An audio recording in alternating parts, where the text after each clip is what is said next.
नमस्ते, अभिवादन आपका इनोसेंट इन्वेस्टर के इस नए वीडियो में आपके लिए डिस्क्लेमर। बाजार की बात करेंगे 15,688 की क्लोजिंग दमदार है। जी हां, कल से बहुत ज़्यादा दमदार ये क्लोजिंग आज की है क्योंकि हम फिर से ऑल टाइम हाइज पे क्लोजिंग दिए हैं। कई दिनों से हमारा ये सिलसिला चलता हुआ आ रहा है। अभी तक कोई प्रॉफिट बुकिंग की हमको सुगबुगाहट भी नहीं दिखाई दी है। नीचे जैसे ही बाजार जाती है बाइंग आ जाती है। अच्छी चीज़ है ये। टेक्निकल बेसिस पे हम मजबूत हैं और मजबूत होते जा रहे हैं। ये अच्छा सिग्नल है हमारे लिए ऑन टेक्निकल पैरामीटर्स। लेकिन कुछ और चीज़ें हैं जो हम डिस्कस करना चाहेंगे आपसे, वीडियो के अंत तक आपको बताएंगे। लेकिन पहले लेवल्स की बात कर लेते हैं। जो मैंने आपको कल लेवल्स बताए थे, क्या बाजार ने उनको सम्मान दिया या नहीं, उसके बाद चलेंगे अपने निफ्टी ट्रेडर सेटअप पे, फिर बात करेंगे स्टॉक्स की। ठीक है, सबसे पहली चीज़ जो मैंने आपको लेवल बताया था 15,660 का। ठीक है, आप चाहे यहाँ पर देखो, आप चाहे यहाँ पर देखो, बाजार ने वहाँ पर थोड़ा सा समय बिताने की कोशिश की है, चाहे यहाँ, तो हम एक बार के लिए कह सकते हैं 15,660 को बाजार जो है वो सम्मान दे रही थी। दूसरा इंपॉर्टेंट लेवल हमने आपको 15,690 और 15,710 का बताया था। और आप देख लीजिए बाजार क्लोजिंग उसी के बीच में देना चाह रही थी। अंत में एक छोटी सी प्रॉफिट बुकिंग आई, लेकिन फिर भी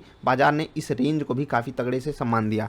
तो बाजार ने बिल्कुल हमारे लेवल्स को सम्मान दिया है। लेवल्स हम ऑप्शन डेटा से निकालते हैं, आपको मैं जानकारी के लिए बता रहा हूँ। 3 मिनट की कैंडल हमको देती है बाई सिग्नल और बहुत ही परफेक्टली हमारे टारगेट हिट होते हैं। याद रखिएगा, जो लोग ट्रेलिंग स्टॉप लॉस का यूज करते हैं वो छोटे से प्रॉफिट में निकले होंगे क्योंकि उनका ट्रेलिंग स्टॉप लॉस हिट हुआ होगा। लेकिन जो लोग डायरेक्टली एक पहले टारगेट पे या फिर नॉर्मल से टारगेट पे एग्जिट करते हैं, उनको यहाँ पर टारगेट मिला है।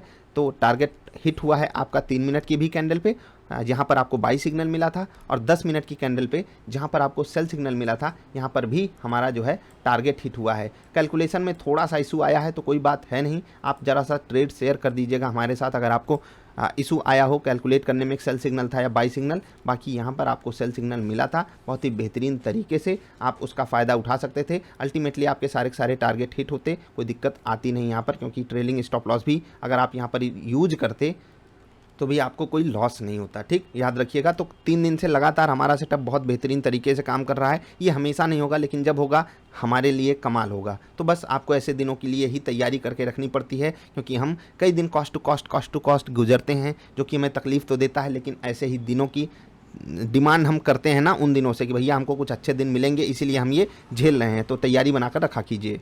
अब कुछ स्टॉक्स की बात करें तो टाइटन भाई निफ्टी का दिग्गज धमाकेदार, जिनके पास डबल आई पोर्टफोलियो उनको भी पता होगा कि ये हमारे पोर्टफोलियो का भी हिस्सा है। आपके लिए डिस्क्लेमर भी है। दूसरी चीज़ हम आपको कुछ बात बताना चाहते हैं। बहुत रिसेंटली जिनके पास स्विंगर पैटर्न है वो चेक करेंगे क्या यहाँ पर इसने बाई सिग्नल आपको दिया था या नहीं दिया था। जरा सा चेक कीजिएगा, आपको सारी बातें पता चलेंगी। आज एक स्टॉक बहुत बेहतरीन मोमेंटम दिखा रहा था, विथ वॉल्यूम दिखा रहा था।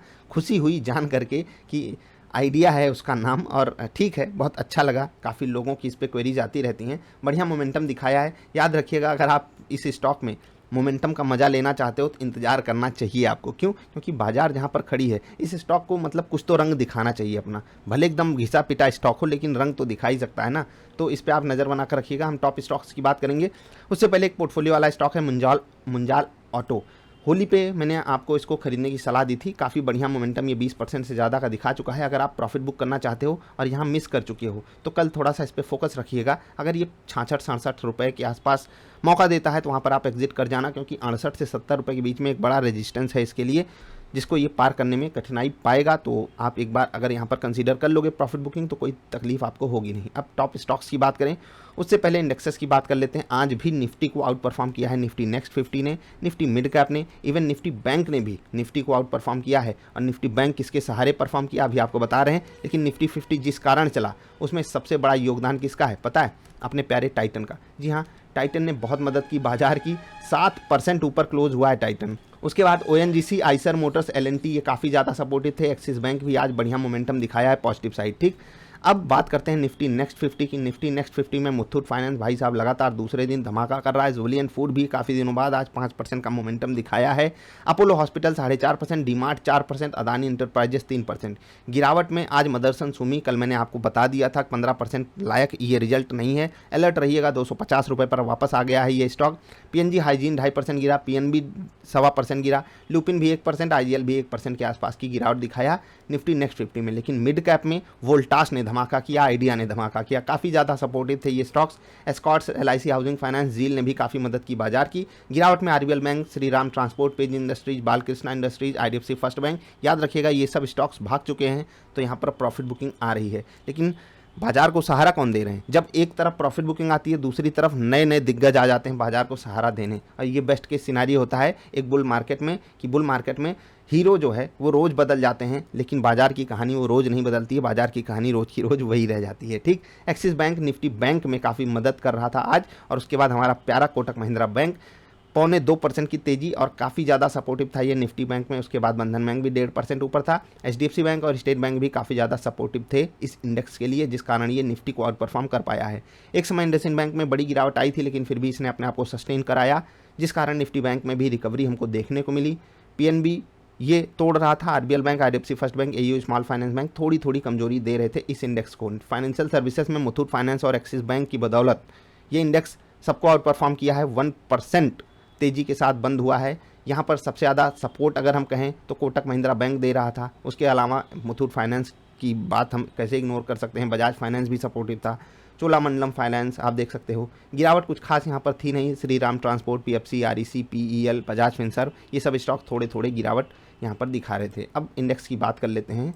उससे पहले हम आपको बता दें, निफ्टी ट्रेडर सेटअप पे लगातार तीसरा दिन ऐसा है जब हमारा दिन बहुत अच्छा गया है। तो अगर आप में से कुछ लोग ट्रेड करते हो जो रेगुलरली, उनसे मैं एक रिक्वेस्ट करूंगा, अगले 1 या 2 दिन बाजार को आप थोड़ा सा समय दो। ठीक है, मैं ये नहीं कह रहा हूँ आप बिल्कुल ट्रेड मत करो, आप चाहो तो पेपर ट्रेड कर सकते हो। अगर आप पिछले 3 दिनों में बहुत बढ़िया चीज़ें करके दिखाए हो खुद को, तो अब नंबर गेम किस पे आता है? प्रोबेबिलिटी पे। बाजार हमेशा लॉ ऑफ एवरेजेस पे चलती है, तो हो सकता है कि कल को हमारा दिन खराब चला जाए, तो उसके लिए क्या आप पहले से तैयार हो? देखिए, stop loss part of the game होता है, लेकिन अगर आपको सिग्नल में थोड़ी सी कन्फ्यूजन आ रही है, कोई इशू आ रहा है, तो कल आप बिल्कुल ट्रेड अवॉइड भी कर सकते हो, कोई दिक्कत होगी नहीं आपके लिए पर्सनल लेवल्स पे। अब बाजार 15,700 पे खड़ी है, क्या बाजार में ये एक ऐसा टॉप बन रहा है जो बाजार जल्दी से अचीव करने नहीं आएगी? इसके चांसेस मुझे ज़्यादा लग रहे हैं।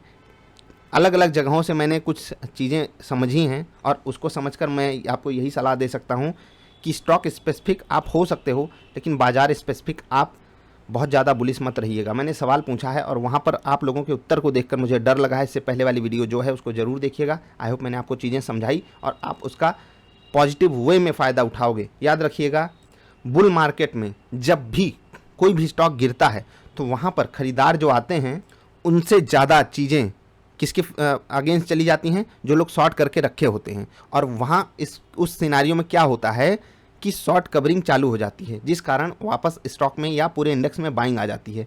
मैं आपसे ये कह रहा हूँ कि अगर मैंने 100 रुपये पे कोई स्टॉक सेल किया है, वो 102 चला गया, ठीक, बहुत ध्यान से समझिएगा, और मेरा शॉर्ट किया हुआ स्टॉक 102 चला गया, यानी कि मुझे 2 रुपये का नुकसान है, और मेरे पास मान लो 1 लाख क्वांटिटी है, तो मुझे 2 लाख का नुकसान हो रहा है। अब सोचो कि स्टॉक जब 101 पे आएगा, मेरा 1 लाख रुपए रिकवर हुआ, अब मैं इसको स्टॉक को बाई कर लूँगा, अपने स्टॉप लॉसेस को यहाँ पर हिट करा लूँगा। चलो भाई, बाजार नीचे आई, हम अपना स्टॉप लॉस कवर कर लेते हैं, क्योंकि स्टॉक जो है वो बुल ट्रेंड में है, ऊपर जा सकता है। और यहाँ पर मेरे द्वारा की हुई बाइंग वो इस स्टॉक को, इस इंडेक्स को सपोर्ट दे जाएगी। और यही बुल मार्केट में सबसे खतरनाक सिचुएशन होती है कि यहाँ पर रियल बायर्स जो होते हैं उनकी संख्या कम होती है, लेकिन जो मजबूरी वाले बायर्स होते हैं उनकी संख्या ज़्यादा होती है। अब इसका हमको परिणाम क्या भुगतना पड़ता है कि जब क्रैश आता है, वहाँ पर जो बायर्स होते हैं उनकी बोलती जो है वो बंद कर दी जाती है सेलर्स के द्वारा। तो ऐसे केस में अपने आप को सर्वाइव कराने के लिए, अपने आप को बचा कर रखने के लिए आपके पास एक स्ट्रिक्ट स्टॉप लॉस जरूर होना चाहिए।